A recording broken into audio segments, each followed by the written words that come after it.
calculo o risco, mesmo assim eu amei.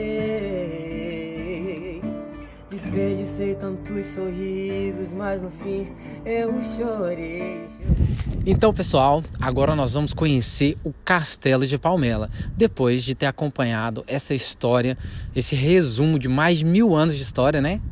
Com a Sandra, uma participação muito bacana, fez um resumo incrível de mais de 1000 anos de história em poucos minutos. Se você ainda não assistiu, volta lá no primeiro vídeo, no primeiro bloco e acompanhe. E agora nós vamos conhecer algumas partes do castelo. Essa é a entrada do castelo e o que se encontra no castelo e o que a gente vai poder visitar.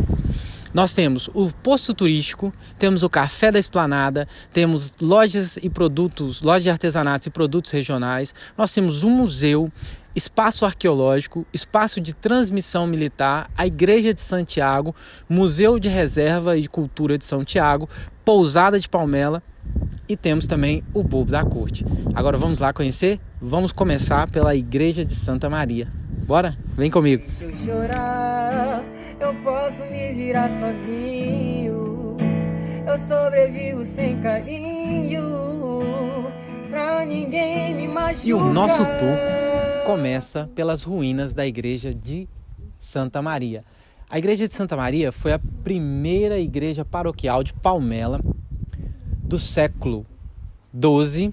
Ela sofreu intervenção entre o século XVI e século XVII e encontra-se em ruína desde o terremoto de 1755. Na sacristia está instalado o gabinete de estudo sobre a Ordem de Santiago desde 2001 e essa estrutura foi criada pela autarquia em 1997. O Castelo de Palmela foi sede da Ordem de Santiago entre o ano de 1443 a 1834. Essa é a história dessas ruínas da igreja. E quem vai falar hoje, comentar um pouquinho para nós sobre arquitetura, colocar alguns pontos, trazer para a gente uma visão, um olhar sobre a arquitetura, é a nossa convidada, é arquiteta e designer. Vem para cá, Luana. Olá, eu sou a Luana Barcelos, sou arquiteta urbanista e design de interiores. E hoje eu vou mostrar para vocês um pouquinho de tudo aquilo que eu tive a oportunidade de ver na faculdade. Eu vou estar aqui presencialmente falando um pouco do meu olhar, de uma forma, da minha forma, né? Assim, do meu olhar sobre isso junto com a Europa em Destaque, né? Então a gente vai estar aqui mostrando para vocês. Vamos lá, vamos conhecer um pouquinho dessa história e vamos começar pela Igreja de Santa Maria. Bora! Então, e agora nós vamos começar aqui pela entrada, né? Pela fachada das ruínas da igreja. Aqui nós temos duas entradas, mas a principal entrada, que é da época romana, é essa entrada, né? E aí a gente vai ver, quando a gente passar por lá de dentro, que isso teve uma remodelação no período gótico, que é aquela outra entrada que tem um arco de ogivo. Aqui a gente já pode ver que existiu essa remodelação, essa reforma, digamos assim, em dois períodos. O primeiro foi o românico e o segundo foi no período gótico, né? Que tudo faz parte da época da Idade Média, né?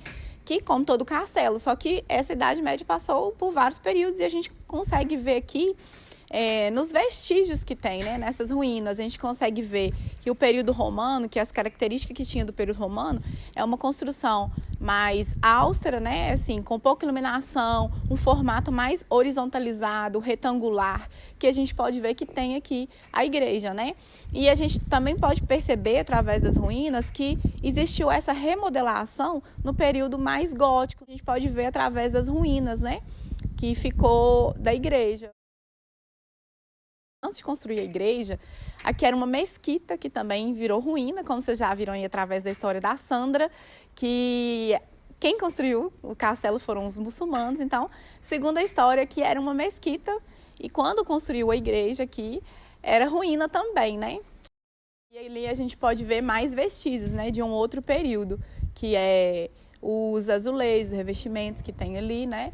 E também uns pedaços, né, das abóbadas que tinha na época mais gótica. Então a gente pode ver que essa igreja foi construída num período românico e depois foi remodelada num período gótico.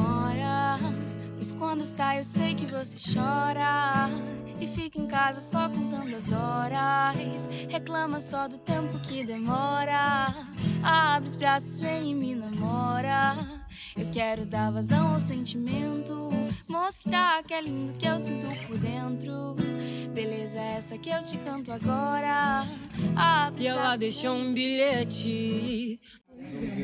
Esse é o famoso poço, onde tem uma história, uma lenda, onde diz que em épocas de nevoeiro, vocês vão ver melhor no vídeo, dá pra ouvir a Zaida cantar nesse fosso.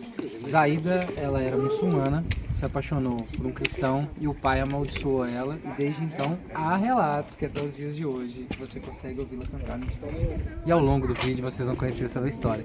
E esse é o fosso, aonde dá pra ver ela cantar. Só que diz que é nevoeiro, hein? E agora? Vamos embora, vamos pro outro canto.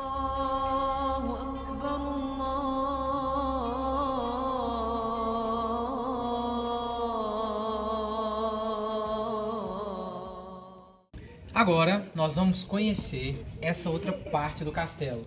Aqui é a Praça de Armas, onde nós podemos encontrar um posto turístico, tem uma zona comercial, onde temos lojas de artesanato, temos produtos regionais, um café da esplanada, o Bovo da Corte, claro, né? O Bovo da Corte. Gente, se vocês vieram ao castelo, não deixe de visitar o Bovo da Corte, vocês não vão se arrepender. Temos o Museu Espaço Arqueológico e o Espaço de Transmissão Militar, esse já que nós vamos mostrar. E agora, para apresentar junto conosco esse espaço, nós vamos convidar uma pessoa especial que está aqui, uma apoiadora do nosso projeto, ela que gosta muito de arte, cultura, né? É uma apoiadora da cultura, Marta Colasso. Vem cá, gente. Olá. Olá. Vontade de ser presente? Quem é a Marta Colasso? Sou Marta Colasso. Como o Jovem disse, sou apaixonada pela cultura, em particular pela cerâmica e pela história da cerâmica em si. A forma como foi evoluindo ao longo do tempo e tudo aquilo que nós conseguimos cultivar do que se fez antigamente e que utilizamos hoje em dia. E acho que aqui é um dos locais onde podemos observar isso e perceber até que ponto este período foi tão importante para nós e que influência teve nos nossos hábitos. Bacana. Então, olha, vamos agora conhecer esse espaço onde nós temos ali, né, vários artefatos, né, que são peças de cerâmicas antigas que foram encontradas nessa escavação nessa região do castelo. Vamos embora? Essa é a Praça de Armas. Aqui nós podemos encontrar o Café da Esplanada, Galeria Cecília Silva. Nós temos o Espaço Arqueológico e lá no fundinho, claro, nosso Bovo da Corte. Como hoje está fechado a galeria, está fechado o Café da Esplanada, nós não vamos conseguir mostrar nesse vídeo, mas nós vamos deixar na descrição os melhores horários, a melhor forma de visita, inclusive tem visita guiada, muito bacana. Então vamos deixar todas essas informações para que quando você for vir conhecer o castelo, conferir tudo isso que nós estamos apresentando, você sempre venha no melhor dia, no melhor horário para encontrar tudo funcionando, tá bem? Agora vamos lá conhecer o nosso espaço arqueológico. Quem vai nos apresentar é a Marta. Vamos lá.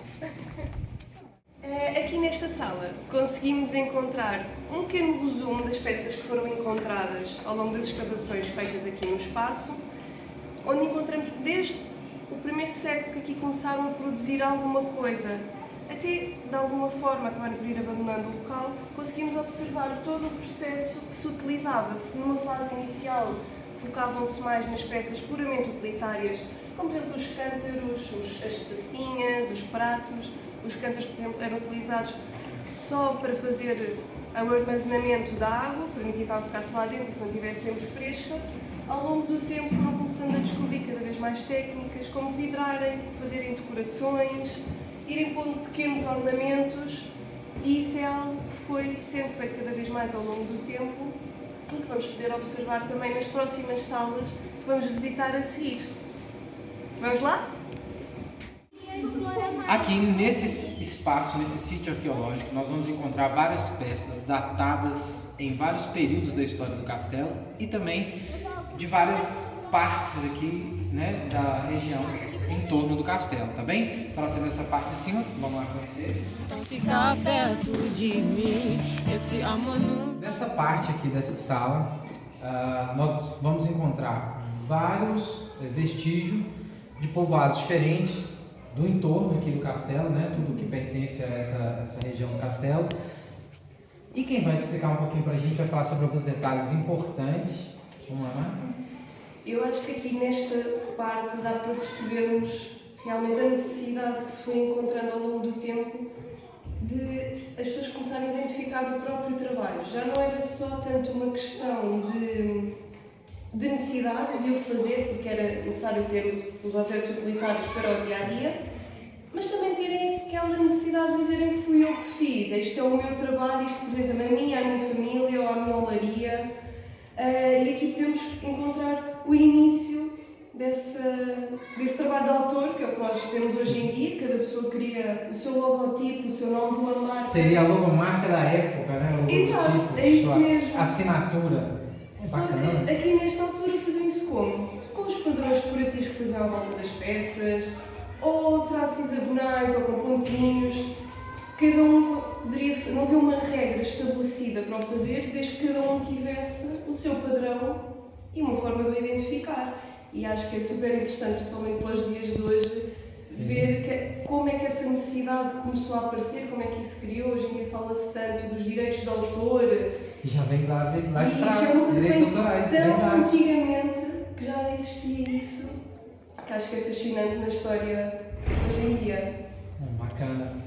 Ó, então, essa parte aqui nós vamos encontrar esses vestígios, essas peças, e lá embaixo nós temos também mais peças pra gente ver. Vamos Deixou lá? um bilhete dizendo que ia sair fora.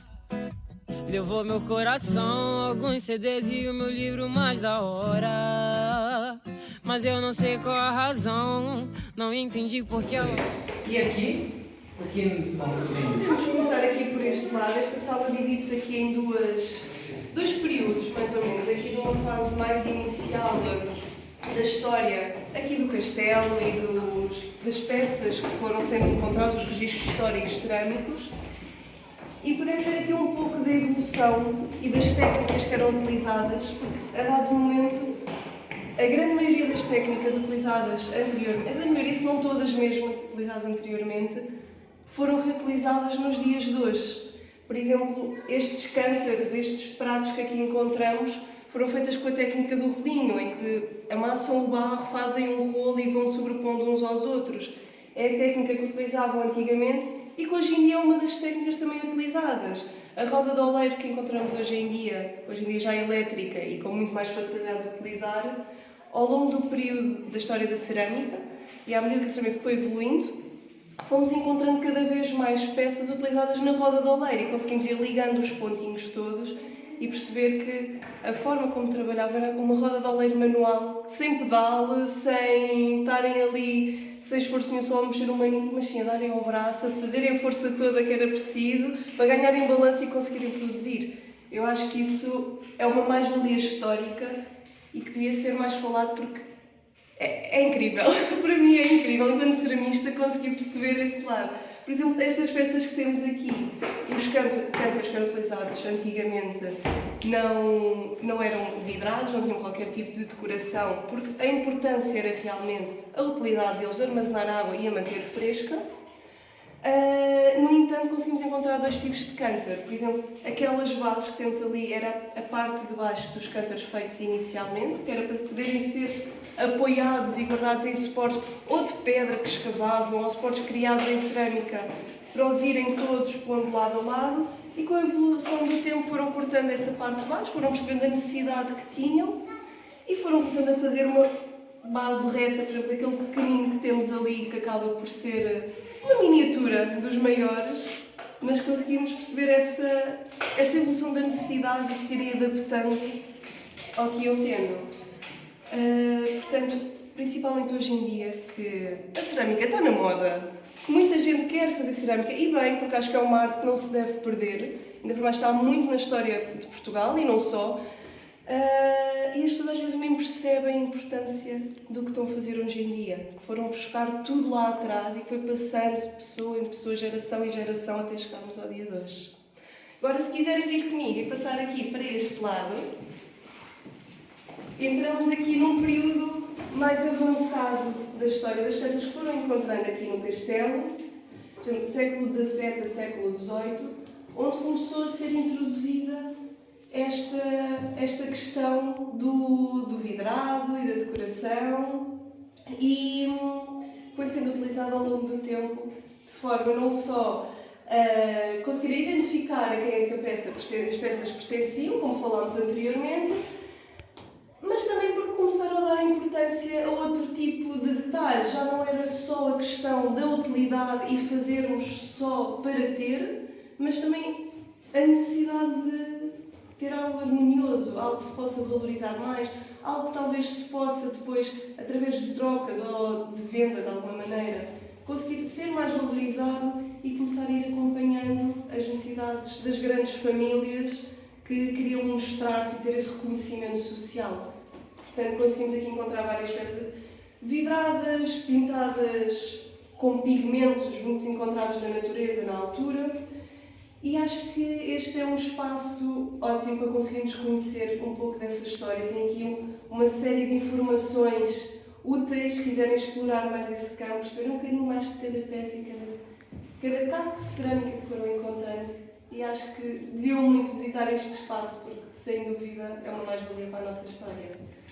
Me fala uma coisa. Diga. Percebi aqui que muitas dessas técnicas, pelo que eu entendi, são usadas nos dias de hoje, são as mesmas técnicas. Como que é isso? Me fala agora sobre a sua experiência da produção. Inclusive, gente, nós vamos deixar a página do Instagram dela, Imperfect Ser Studio. Fixe. Top. Me fala um pouquinho, como que é isso? Nós, hoje em dia, para fazer aqui um paralelismo com o que se passou antes, temos várias técnicas de produção de cerâmica. A roda de oleiro, dentro do artesanato, é a mais utilizada. Sim. Mas também temos muitos ceramistas a utilizar outro tipo de técnicas. A técnica do relinho, por exemplo, a técnica da lastra, a técnica do relinho, como estava a explicar, é literalmente fazer um relinho de barro. E irmos juntando vários relinhos uns em cima dos outros até conseguirmos fazer a forma desejada. A técnica da lastra é literalmente como estender a massa para fazer os biscoitos e depois irmos aqui moldando e colando as várias peças.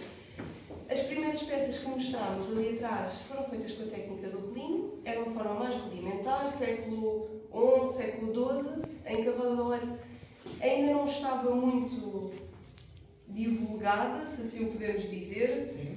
Então essa era a técnica mais fácil de ir introduzindo. Por exemplo, aqui temos estas peças que começam a ter assim, uma forma mais regular, algumas formas mais... vão mudando um pouco. Por exemplo, aquela ali que acaba de fazer assim um pouco este registro. Isto são formas novas que foram surgindo. Esta aqui, ao lado ali na parte de trás. Sim. Isso já foi feito com uma roda de oleiro, com um pau em que tinha uma engrenagem, Aquela que a gente sempre vê naqueles filmes ainda, e principalmente tem um filme romântico que tem uma cena dessa, como que é? Que aí o cara tá ali na roda do dedo, é bem bacana. Mas ainda antes dessas... Antes dessa, nós hoje, nos dias de hoje temos as rodas de oleiro elétricas, que é só carregar num pedal, elas funcionam. Antes dessas existirem, tínhamos uma a pedal, que era estar ali com o pé a rodar uma base por baixo. Sim. E que é anterior às nossas que temos hoje em dia. Antes dessa ainda havia umas mais antigas, que era uma espécie de uma engrenagem que estava à volta, tudo de madeira, com um pau, eles com o pau rodavam e faziam outra coisa, aquilo ganhar velocidade suficiente, paravam, vinham para o lado e iam correr, faziam um bocado a peça, começavam a perder balanço, iam outra vez, rodavam e voltavam para a roda e faziam as peças. Bacana. Portanto, isto foi o que nós fomos ganhando ao longo do tempo. A facilidade que nós temos agora de ter tudo já muito mais elétrico, já não há tanta parte manual. Ainda assim, há muita gente, e eu própria, gosto de reutilizar estas técnicas mais manuais, a técnica do relinho, para nos conseguirmos também não nos esquecermos tudo o que foi feito antes e da importância que isso tem, conseguirmos ligar ao passado e dar essa importância.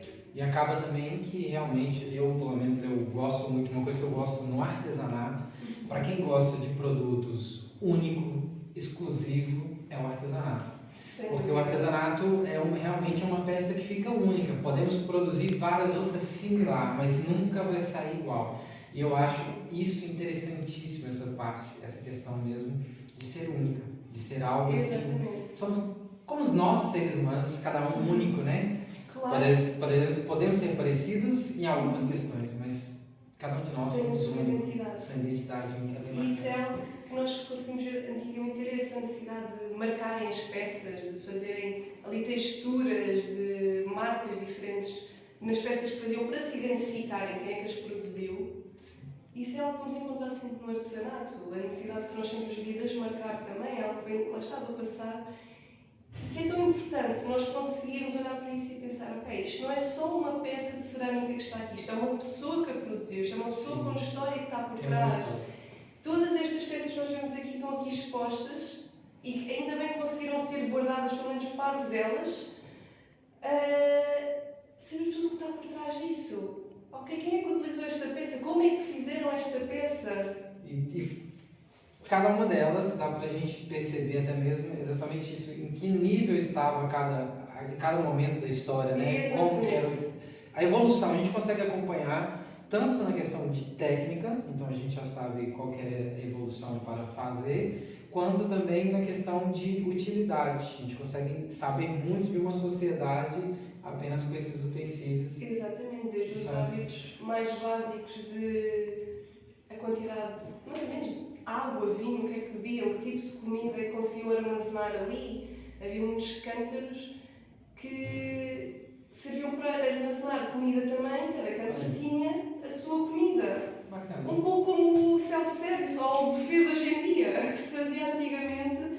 E esta parte da história muitas pessoas não têm sequer noção que existia, que os hábitos que nós temos aqui não apareceram por milagre. Eu, por exemplo, não tinha essa ideia que tinha, ou seja, que aquela ideia, né, que a gente vê naquelas mesas do self-service Os tupperwares. já existia antes, é verdade. E, olha, eu achei interessante essa parte, agora me fez aqui pensar um monte de coisa. E às vezes nós não temos noção da importância de todo esse acervo, de todos esses artefatos e a importância de poder entender e conhecer cada detalhezinho, né? Tudo, nada aí, então quer dizer que nada disso aqui é por acaso, nada disso foi colocado aleatório. Tudo tem um propósito, até o pezinho que está por baixo, que na cerâmica se chama o frete, que é onde a peça assenta nas superfícies. Sim. Até aqui, depois, quando visitarem o castelo, há várias explicações sobre isso, aqui no piso de cima, sobre porquê que aquele pé era feito, porquê que faziam mais alto, mais baixo, mais largo, mais estreito, porquê que isso existia. Sim. E o mais ínfimo pormenor que nós encontramos aqui tem uma explicação para isso. Esse frete que o faziam há séculos atrás, nós hoje em dia utilizamos, faz parte das peças cerâmicas. Olha. Portanto, é algo que não deve ser esquecido, que eu, nas peças que eu produzo, que eu gosto muito de voltar um pouco atrás e tentar não refazer o que foi feito, mas tentar adaptar um pouco aos dias de hoje. Usando como referência. Exatamente. Desde as técnicas, as formas utilizadas, porque estas formas eram pensadas, isto foi tudo estudado por eles, de maneira a adaptar-se às necessidades, não foi só porque agora, lembrei-me de fazer uma coisa mais redondinha, maiorzinha, não. Era tudo conforme as necessidades que eles iam ter no dia-a-dia. Super interessante. Agora me fala uma coisa. O que te levou a ter esse interesse e a fazer esse trabalho? Assim, o que mais assim, te inspirou, te motivou? Isso vem da onde? A cerâmica entrou na minha vida quando eu estava no secundário. Eu estudei artes e uma das áreas era cerâmica e foi algo que me apaixonou logo desde o início e que comecei a desenvolver. Particularmente esta questão específica da utilidade que tem para as pessoas e até que ponto é que o ser humano se apropria da cerâmica e consegue transformar um bocado de terra com água em peças, em louça, em pratos, em azulejos. O próprio azulejo vem da terra. E essa forma de nós nos conseguimos moldar à natureza e trazê-la para o nosso mundo sempre foi algo que me cativou bastante. E a história da cerâmica, não só em Portugal, mas em todo o mundo, neste caso em Portugal, que é riquíssima, é algo que eu sinto que não deve ser deixado e que não deve ser esquecido, é algo que nós devemos trazer connosco. E a forma que eu encontrei de conseguir continuar esse legado, se assim eu posso dizer, é utilizar as técnicas que usavam, procurar mais sobre o assunto, porque é que utilizavam, porque é que hoje em dia fazemos uma jarra desta maneira, porque é que fazemos um prato fundo, porque é que fazemos um frete por baixo. E eu acho que é incrível nós conseguimos olhar para trás e descobrir os motivos de tudo isso. Então foi um pouco por aí que eu quis produzir cerâmica, fazer as minhas peças, criar a minha identidade e conseguir que a cerâmica continue a perdurar de alguma maneira, nem que seja as pessoas mais próximas de mim se interessarem e quiserem saber mais. Bacana. E assim, já tenho a minha missão no caminho certo. Cumprida, já está aí cumprida a solução. Isso é uma coisa muito bacana, porque eu também pude acompanhar alguns artistas que trabalham com isso, inclusive mandar um grande beijo e abraço para Sara, do Trem da Sete, que faz aí os trabalhos artesanais, Hilton Teles, que também trabalha muito com cerâmica lá do Brasil, faz também, ele gosta muito e tem uma habilidade muito grande para fazer de barro, de cerâmica também, o trabalho com barro, o São Francisco de Assis, ele adora fazer imagens, faz elas de diversas formas, também muito talentoso. Um grande abraço para vocês aí, tá bem? E no mais, quer deixar um recado? Quer falar algo? Quero dizer que esta história, a história da cerâmica, neste caso, é algo que deve ser lembrada. Saiam de casa, vão ver monumentos históricos, leiam sobre estas simples informações que nós podemos encontrar ao lado das peças. Às vezes são coisas tão simples e tão curtas que nos passam ao lado, que se nós nos lembrarmos, só dar ali uma olhadela e ver um bocadinho, vamos perceber tanta coisa sobre a nossa história. Bacana.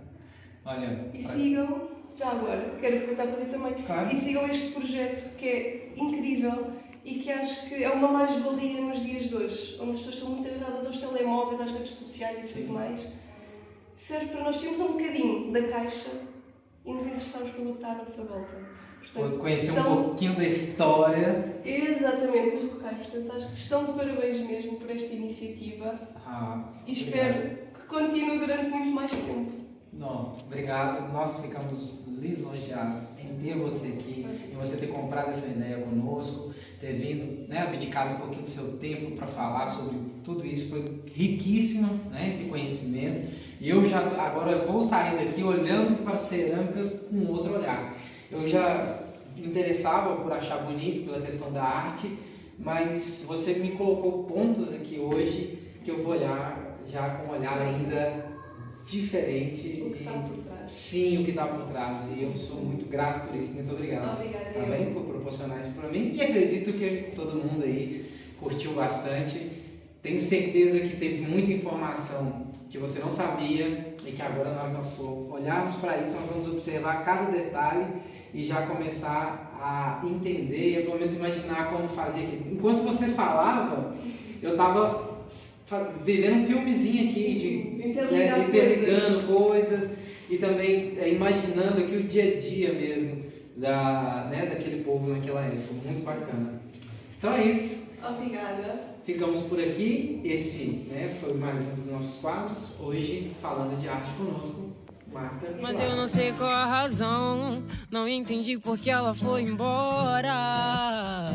Mas eu fiquei pensando em como foi e qual vai ser agora. Pra encontrar alguém como você, que soube me encontrar, que soube me entender. Então fica perto de mim, esse amor nunca vai ter fim, não.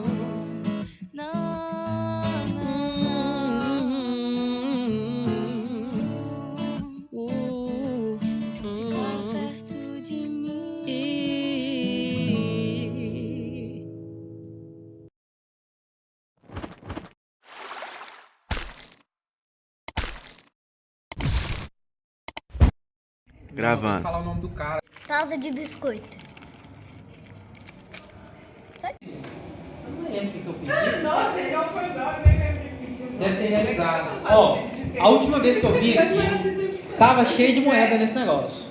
Eu tô achando que andaram fazendo uma catança aí. Olha, ou então, quando se realiza os pedidos, a moeda some. Reza a lenda, você joga uma moeda aqui. Se a moeda sumiu, significa Reza a lenda, quando joga uma moeda aqui, seu pedido se realiza. E quando seu pedido se realiza, a moeda some, porque já sumiu um monte lá. Pelo jeito o negócio funciona vários mesmo. pedidos foram